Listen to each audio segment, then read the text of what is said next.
What's goody, everybody? It's Full-Time Triple. We're back in the building for another video for your head top, man. The final whistle has sounded on game week 4. It's been a really interesting week. Some crazy looking results. It's been a fun week though. It's been a real fun week though. You know, I'm feeling good. You know what I'm saying? All right, Arsenal fans, Goonies, y'all know y'all feeling good. We're gonna get into it though. We're gonna talk about it. But make sure y'all like, comment, subscribe, hit the notification bell, all that good stuff to not miss any videos and content coming. We're about a month or so away from FIFA. So there's gonna be some career mode, there's gonna be some ultimate team, me trying my best, but I might get absolutely put in a spliff, but it's cool. We gonna make it happen anyways, have some fun with it, so you guys do not want to miss that. And of course, we're gonna keep up to date with all the football analysis, mainly on Arsenal, of course, but we're gonna throw in some different Premier League stuff, have some different guests on, have some different fun videos to do. So make sure I keep locked in with that. But let's talk about this week's games. First and foremost, you already know how this goes at this point. If you've seen these game week recaps, we gotta start with Arsenal, man. We won 2-1 at home. Goal scorers Martin Odegaard and Gabriel Magalhaes, and Alexander Mitrovic on the Fulham side. Really tough contested game, man. We were unlucky. We controlled good portions of the game. I feel like we controlled that, you know, more so than the last game we had. It was tough, man. It was tough to say the least. They you know, a big mistake that Gabriel made at the back for Mitrovic to score. He got jumbled with the ball. It was looking like he was trying to do a magic trick, and he got caught up with it. Somebody took it right off from Cookies and scored. Mitrovic, you know what I'm saying, doing that thing, kind of riling up the fans. But we came back, bro. The fighting spirit was immense, and immediately, you know, again, Odegaard was just pushing the tempo, pushing things, getting us, you know, off the line in these tough situations, and we scored. We came back from Odegaard's goal, and then we just kept dictating playing, kept pushing the tempo until a goal came off of a corner. Ball dropped, like, I think to left hand side of the post, and then Gabriel just, like, you know, pushes it in. Fantastic game. We're 4 from 4. We're 12 points to the good. We're top of the table right now. I can't complain. We just got to keep our heads down, keep humble, and do it. But also a note to all the people saying, "Oh, the celebration, please. Why are you celebrating a win like this? It's only Fulham." So we can't celebrate hard fought wins no more. We can't do all that. And nobody's getting carried away like we won the league, but people can't get excited for us having a win. Well, we know it's only momentary because we move on to the next, but they see that and they get mad, bro. I seen some commentators, they was getting real jealous. They was getting, "Oh, I don't like Arteta. I don't like this and that, bro." I felt the salt. I felt the salt in their tears, bro. I need a cup, bro. I need a cup for it, bro. Give it, just delicious. Tasty, bro. But we are winning, and that's a good sign, bro. So keep it on. Keep it coming, Gunners. Keep it coming. Next up, we had Southampton 0, Manchester United 1. Not really much to this game that I saw. I think the chances that Southampton did have, they didn't really take. And, you know, I feel like Manchester United did have more so the chances. There was actually a good save in the second half from David De Gea. I think a ball came from the left-hand side. He just, like, palmed it away. I'm not sure where. I can't remember what that was from off the top of the head. But it was a nice little volley. Bruno Fernandes was free in space, like in the second half. You know, easy goal, and you know they got some confidence going, which is not the best right now, because we got to face them next week, literally in 7 days from this recording. So hopefully they get slowed down midweek, but you know it's a good win for Manchester United. Again, Southampton is not always the easiest place to go to, but you know when you get the better of them, they tend to roll over. But they got the better of them in that exchange, so I'll give it to Manchester United. Next up, we had Brentford 1, Everton 1. I think it was actually a pretty even game. I'm not gonna lie to you, man. I feel like Brentford, they're just missing something. Well, they're of course missing something that they were from last season. You know, I feel like they're really missing the presence of Christian Eriksen and that attacking consistency, as it were. Hopefully, you know, I don't think Damsgaard was in this game, but hopefully Damsgaard can really add, you know, a different level to them, a different side to them. And, you know, I hope that can really push them on. But for now, this kind of looks like they're in the trenches a little bit. And then it was pretty much even, man. It was definitely even between the two teams. It was a nice goal from what is it called? Anthony Gordon. I think it was like 22nd minute, just ball floated over the top. Listen, I'm just saying, though, if somebody pays 60-70 million for Anthony Gordon, like Saka's worth like 500 mil. I need that bottom dollar, like bottom line. I'm just going to say that outright. But it was a good goal for him still. But that's crazy what this inflation is doing to this transfer market, bro. I don't know what people are on right now, but y'all are on some different type of money, monopoly money type vibes, bro. And I don't even have a monocle for it. So y'all need to chill out with these $70 million ratings for some of these players, man. But it was a good goal for him still.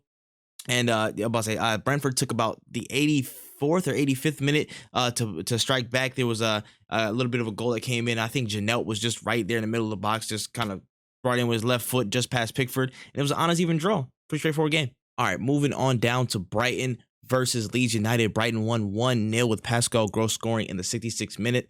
And I feel like this is, they were trying to tout this as like, you know, two up-and-coming coaches with bright sides.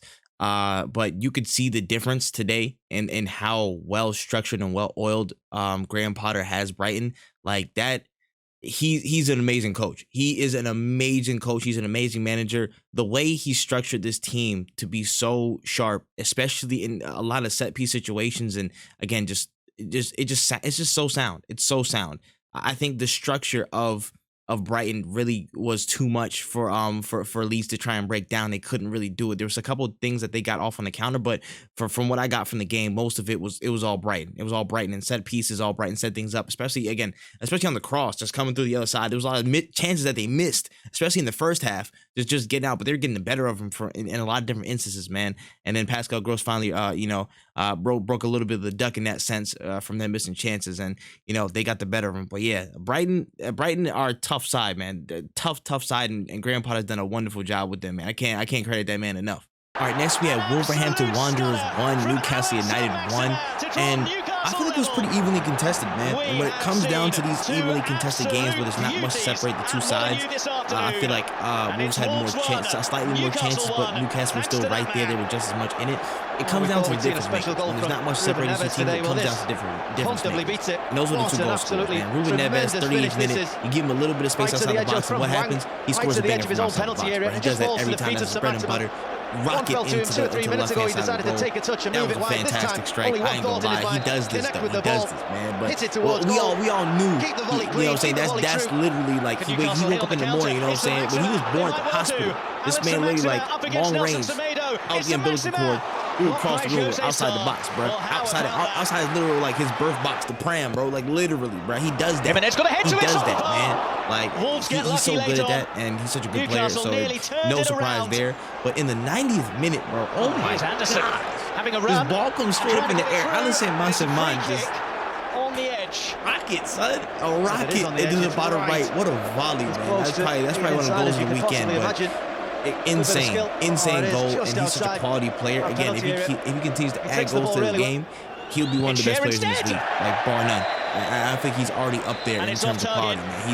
He's so good. But it was an honor to even draw both from two really good goals. So pretty entertaining game in the end. Okay. I need y'all to like take a second and imagine with me a team that don't really play insane football. They're on the back stick most of the time.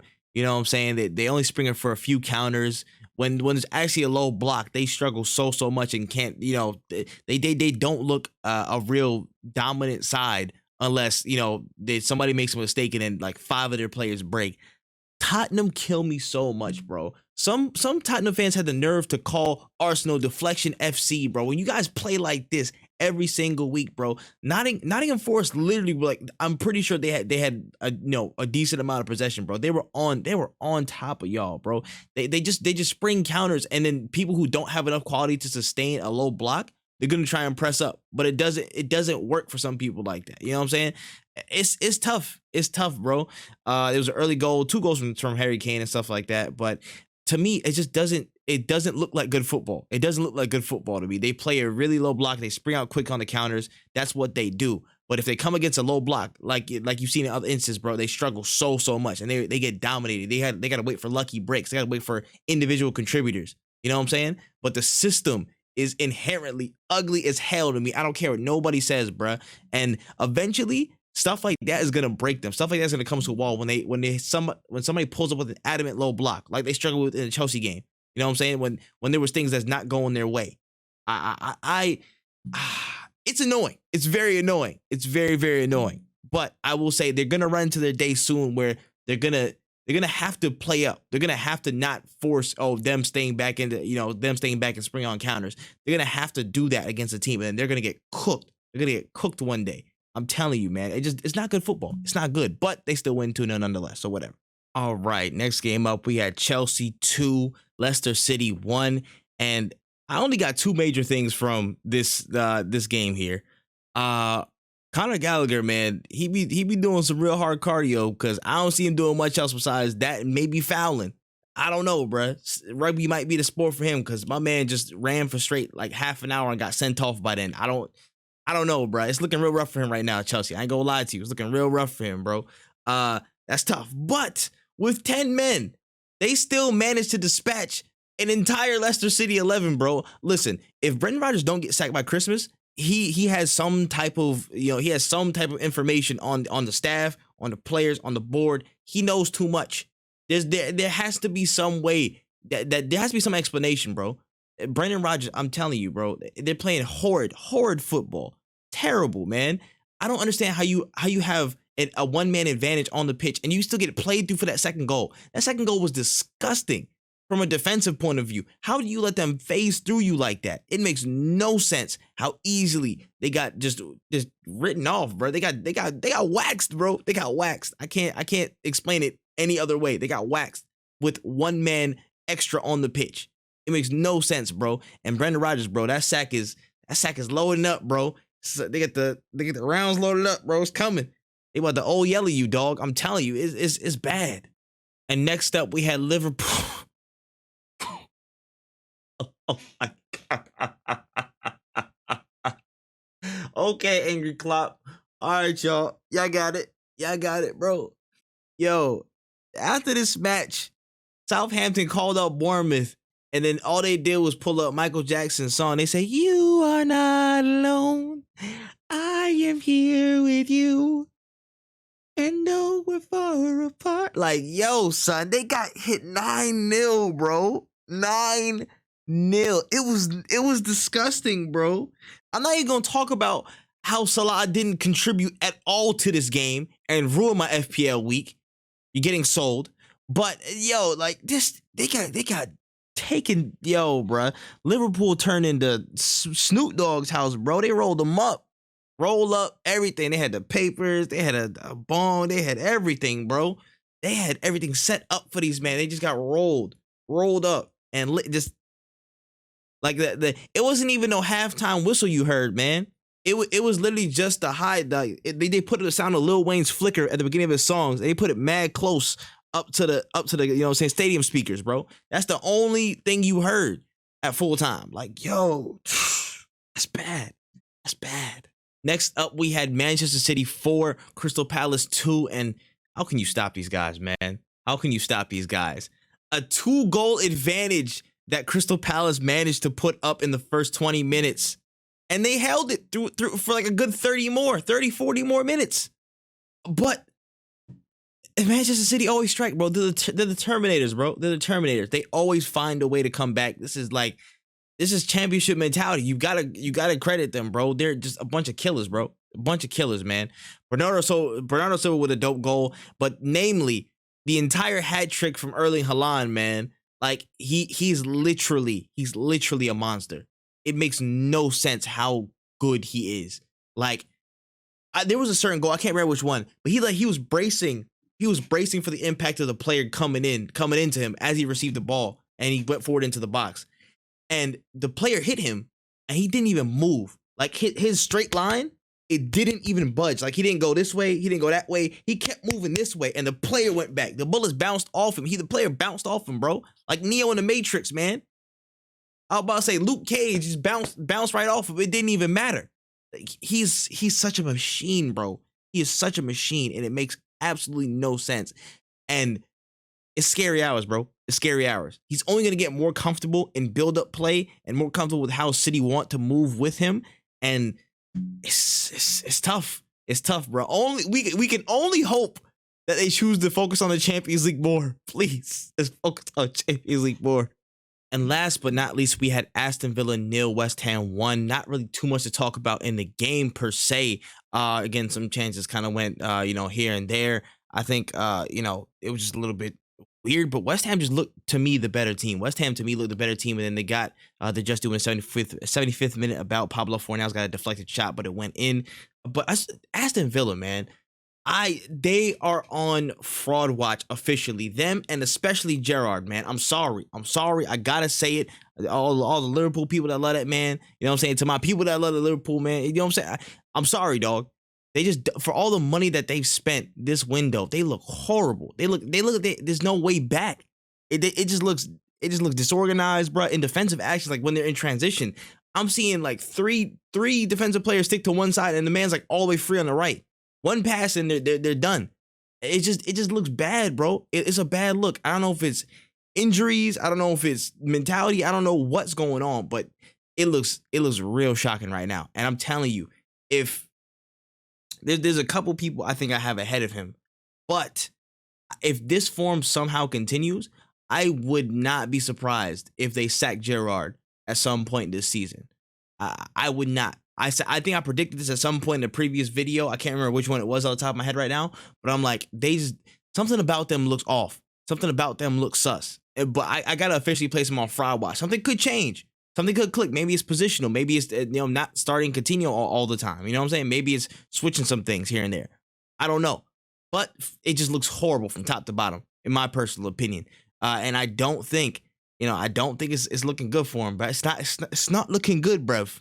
In the words of Castillo, man, I'm telling you, I personally, I think they got to be on fraud watch for the foreseeable future, in my opinion.